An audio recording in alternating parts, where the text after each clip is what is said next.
മുൻ നാട്ടിക MLA ഗീതാ ഗോപിയുടെ നേതൃത്വത്തിൽ നടത്തിയ ജൈവ പച്ചക്കറി കൃഷിയുടെ വിളവെടുപ്പ് നടത്തി.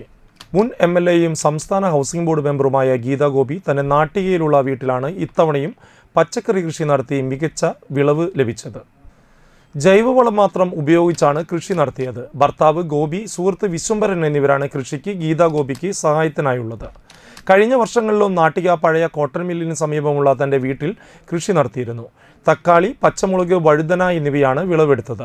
വിളവെടുത്ത പച്ചക്കറികൾ CPI കിഴക്കുമുറി സെന്റർ വനിതാ ബ്രാഞ്ച് സമ്മേളനത്തിൽ പ്രവർത്തകർക്ക് നൽകി. തന്റെ ജൈവ കൃഷി മറ്റുള്ളവർക്കും പ്രചോദനമാവണമെന്നും എല്ലാ വീട്ടിലും ഒരു കൃഷിത്തോട്ടം ഉണ്ടാക്കണമെന്നും ഗീതാ ഗോപി പറഞ്ഞു. വിശ്വംഭരൻ, ഗോപി എന്നിവർ സംസാരിച്ചു. തീരദേശത്തെ നാട്ടിയുടെ മണ്ണിൽ വിളഞ്ഞ ജൈവ രീതിയിലുള്ള പച്ചക്കറിയാണ് ഇന്ന് ഞാൻ രാവിലെ വിളവെടുത്തത്. വളരെ ഭംഗിയായിട്ട് പഴുത്ത് ജൈവിക രീതിയിലുണ്ടായ ഈ തക്കാളി നമുക്ക് സലാഡിലും നമ്മുടെ കറികൾക്കൊക്കെ ഉപയോഗിക്കാം.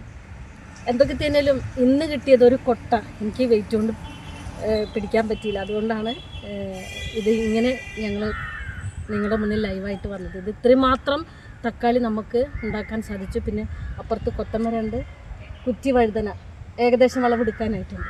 പക്ഷെ ഇത് എനിക്കിങ്ങനെ വിളവെടുക്കാൻ ഒരവസരം, സന്ദർഭം, ഇത് ഈ രീതിയിൽ നമുക്ക് സമൂഹത്തിന് മുന്നിൽ കാണിക്കാൻ സാധ്യമായത് എൻ്റെ ഒപ്പം നിൽക്കുന്ന എൻ്റെ PA മിസ്റ്റർ വിനീതിൻ്റെ അച്ഛൻ വിശ്വംഭരൻ എന്ന് പറയുന്ന സഖാവാണ് നേതൃത്വം കൊടുത്തത്.